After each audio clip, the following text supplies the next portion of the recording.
Hello students, जैसा कि आपको पता है कि कोरोना पीरियड में लोग फेस टू फेस मोड में शिक्षा अभी नहीं कर पा रहे हैं।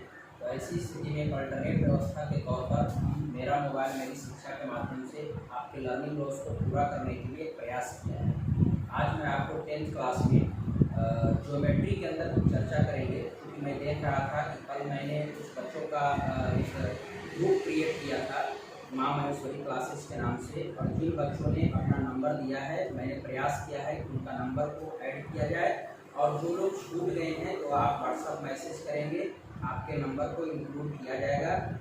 साथ ही ज्योमेट्री में देखा मैंने पाइथागोरस प्रमेय को बच्चे उसमें शेयर किए हैं, तो कुछ ज्योमेट्री का बेसिक के साथ हम स्टार्ट करते हैं, फिर इस पर जहाँ समस्याएँ होंगी और हम लोग आपको बात करेंगे। तो फर्स्ट ऑफ ऑल हम देखते हैं ज्योमेट्री।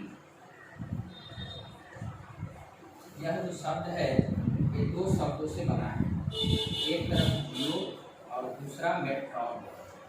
हमको पता है कि जो जियो है इसका अर्थ होता है भूमि, और मेट्रॉन का मतलब होता है मेजरमेंट, दैट मीन्स मापन। मेजरमेंट यानी मापन। क्योंकि इसकी शुरुआत हुई तो भूमि मापन से शुरुआत हुई, और इसकी हिस्ट्री है कि प्रारंभ में जो हमारे समुद्री यात्री होते थे वे जब यात्रा किया करते थे तो समुद्र के अंदर वे मार्ग भटक जाया करते, तो उनको समझ में नहीं आता था कि हमने कितना डिस्टेंस कवर कर दिया। तो इसी संदर्भ में धीरे धीरे इस गणित का विस्तार हुआ और आज ज्योमेट्री के नाम से हमारे बीच में है। तो ये इसकी पृष्ठभूमि है जियो प्लस मेट्रॉन, दैट मीन्स ज्योमेट्री। जियो का मतलब लैंड होता है यानी अर्थ अर्थात भूमि, और मेट्रॉन मीन्स मेजरमेंट, दैट मीन्स मापन यानी भूमि मापन ज्योमेट्री है। अब हम 10th क्लास के अंदर जो हमारा पढ़ना है वो आपको ट्रायंगल से पढ़ना है।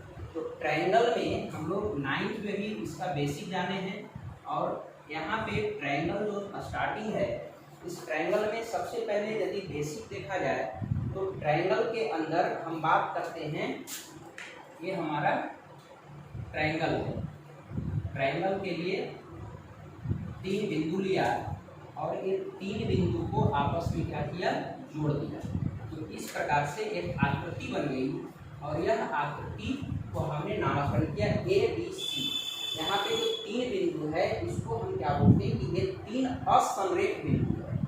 असंरेख एक शब्द यहाँ पे निकल कर आया, असंरेख, और दूसरा एक शब्द होता है संरेख, इसको बोलते हैं नॉन कोलिनियर और कोलिनियर। तो त्रिभुज में जो 3 बिंदु होती है वो 3 असंरेख बिंदु से बनी आकृति को त्रिभुज कहते हैं।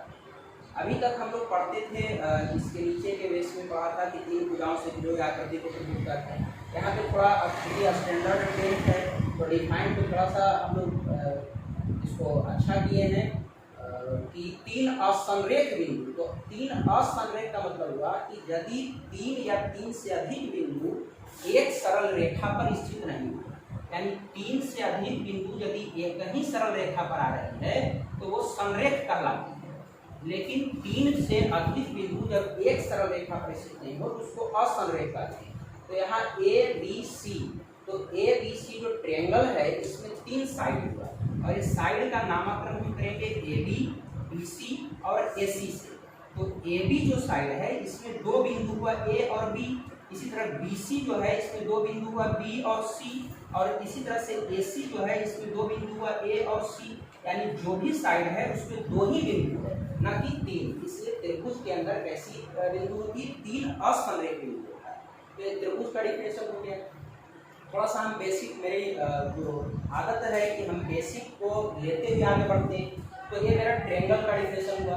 अब ट्रायंगल के अंदर भुजाएं 3 होती है, 3 कोण होते हैं, 3 कोण, दैट मीन्स A और A एंगल हुआ 3। तो भुजा 3 कोण, इसको सम्मिलित रूप से त्रिभुज का 6 पाद कहते हैं। यानी त्रिभुज में कुल 6 पाद होते हैं, या इसी को भाग भी बोला जाता है। तो 3 भुजा और 3 कोण को सम्मिलित रूप से त्रिभुज का 6 पाद कहते हैं। और जिस किसी एंगल को दिखाना है तो वो एंगल का नाम हम बीच में रखेंगे, और बाकी 2 जो बिंदु है उसको अगल अगला कर सकते हैं। जैसे फॉर एग्जाम्पल एंगल A को हमको यदि डिनोट करना है तो हम एंगल BAC या फिर इसको एंगल CAB भी लिख सकते हैं। यानी A दिखाना है तो A हमेशा बीच में रहेगा और ये दोनों अगल बगल हम लिख सकते हैं। इसी तरह से बी को दिखाना है तो आप लिख सकते हैं एंगल ए बी सी या फिर एंगल सी बी ए। तो इस तरह से आप इसको लिख सकते हैं, ठीक है। तो इस तरह से हमने देखा कि त्रिभुज में कुल 6 पाद होते हैं, 3 भुजा 3 कोण को सम्मिलित रूप से 6 पाद कहते हैं। त्रिभुज में 3 वर्टेक्स होता है जिसको शीर्ष बिंदु कहते हैं। तो ए बी और सी 3 वर्टेक्स है यानी 3 शीर्ष बिंदु है। और त्रिभुज की बिंदुएं कैसी होती है तो असंरेखित होती है। क्लियर है यहाँ। अब हम लोग चलेंगे कि according to side on the basis of side how many types of triangle. तो भुजा के आधार पर जो त्रिभुज का विभाजन किया गया है तो भुजा के आधार पर त्रिभुज के 3 भाग हैं।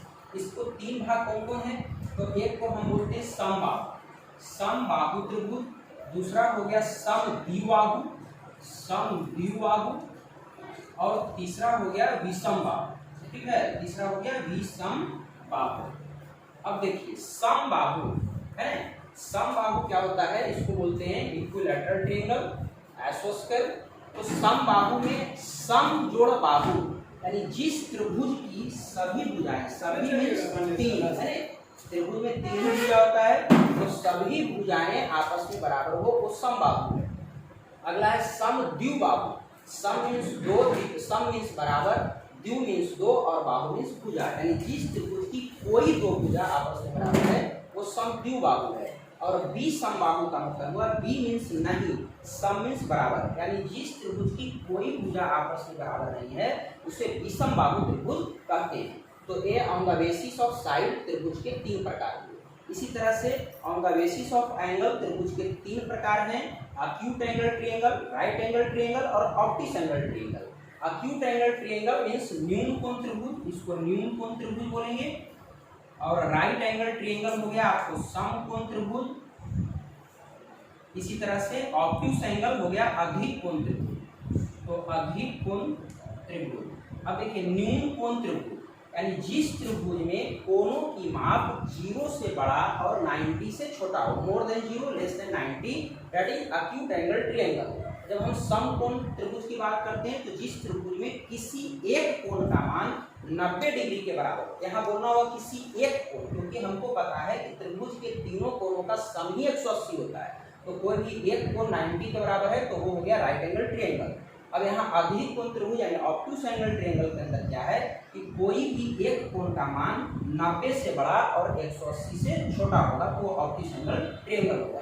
तो इस तरह से एक कोणों के आधार पर त्रिभुज के 3 प्रकार और भुजाओं के आधार पर त्रिभुज के 3 प्रकार है। तो ये आज त्रिभुज का बेसिक है, एक छोटा सा वीडियो आपके लिए लेकर आए और फिर इसी कड़ी को आगे बढ़ाते हुए और भी बहुत सारे वीडियो आपके पास लाएंगे। मुझे उम्मीद है कि आप सबको पसंद आया होगा।